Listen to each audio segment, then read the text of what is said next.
It is Thursday, it's the 25th of July. I'm Monita Rajpal. This is CNN News Center live from Hong Kong. Our top stories today.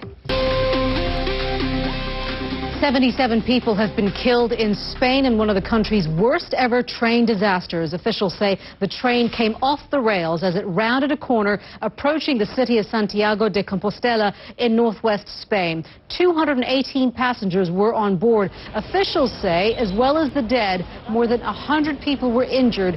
20 are still in critical condition. The train wreckage is being lifted from the tracks this morning as people in Spain come to terms with this disaster. CNN's Al Goodman is in Santiago de Compostela with more info. I do apologize. We understand it's Carl Penhall who's joining us now from the site of this wreckage. And Carl, any more information as to what may have caused this tragedy?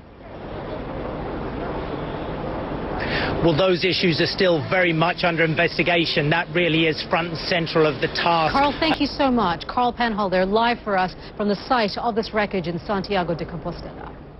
He's at the center of one of the biggest scandals to rock China's Communist Party, and now, more than a year after his arrest, disgraced former politician Jul25 has been charged with bribery, corruption, and abuse of power. It is a massive fall from grace for a man who was once a rising and popular star of China's political elite. Let's join CNN's David McKenzie, who joins us now live from Beijing with more on this. David?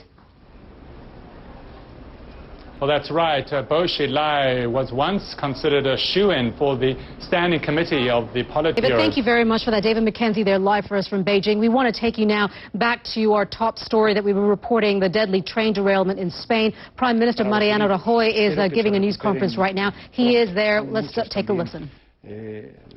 No, we are not going to answer. Spain's Prime Minister Mariano Rajoy there speaking to the members of the media to give an update as to what is actually happening in terms of the investigation into that train wreckage in the northwest of Spain. He hailed the work of the emergency services and the tireless effort of the emergency services, calling it comforting to see their work along with the residents of Santiago de Compostela, those who rushed to the scene with blankets and water to help those who were still there, those that were injured as well. He also talked about the long lines of residents throughout the Galicia region, of people waiting to give blood, to donate blood throughout the region as part of the help. He also talked about 2 inquiries that will be launched as a result of this, a judicial investigation as well as an investigation into railway accidents. Our Carl Penhall is at the scene right now. He joins us now. And Carl, we heard there that right now there's still no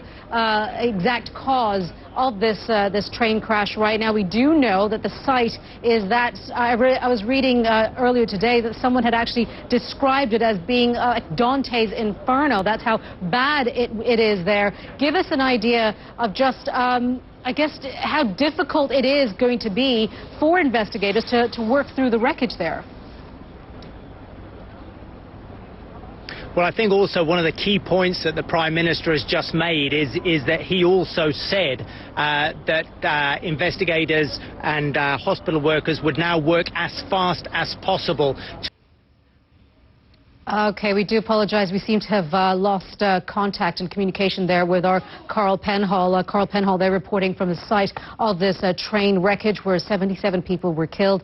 He was talking about the process now for investigators to identify many of those that are still have been unclaimed by family members right now. The difficult task that still remains. Carl Penhall there in Santiago de Compostela.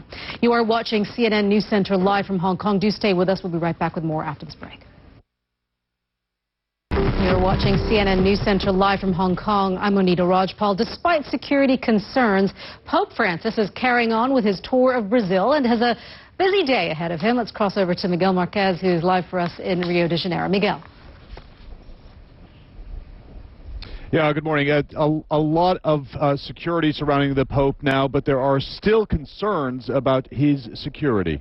That we're following for you here at CNN News Center. U.S. lawmakers have narrowly voted in favor of continuing telephone surveillance programs carried out by the National Security Agency. The controversial program was exposed by Edward Snowden, a U.S. contractor working for the agency. He has spent the past month at a Moscow airport trying to claim asylum in either Russia or South America. Bill Black has more.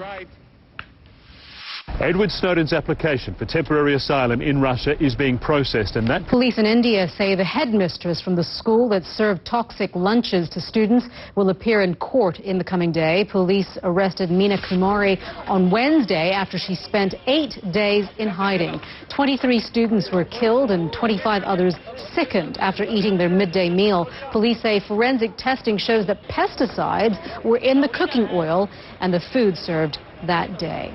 After months of speculation, U.S. President Barack Obama has named Caroline Kennedy ambassador to Japan. Kennedy is a longtime supporter of President Obama, helping to seal his presidential nomination in 2008. She is the daughter of President John F. Kennedy and his only surviving child. Australia's former Prime Minister Malcolm Fraser is hitting out at the country's controversial new immigration policy. Last week, I should say, the current government said asylum seekers arriving by sea should be sent to detention centers in Papua New Guinea while their applications are processed. But Fraser said that system is flawed and he wants a special commission to look into how the issue is being handled. And we wanted you to take a look at this video from China. It is rush hour on a regular workday in Beijing. This is the commuter chaos people have to deal with every day. In CNN News Center live from Hong Kong. Coming up, we'll get the very latest weather with our Mari Ramos. As you're watching CNN News Center live from Hong Kong, let's get a check now of the weather conditions, particularly in Sichuan province in China. Our meteorologist Mari Ramos is at the World Weather Center with more on those rain-induced landslides. Mari? Yeah, you know, this is a very interesting image that we're going to see, this video. Before we show it, there's a couple of things I want you to notice. First of all, it's not raining at the time this video is taken. The sky, if you look behind the image, it's actually blue. And there you see it. Look at the blue skies and look at the mountain right there, just slide. Mari, thank you very much for that. You are watching CNN News Center. I'm Monita Rajpal at CNN Hong Kong. Thank you for joining us. I'll update you with news headlines in just a couple of minutes.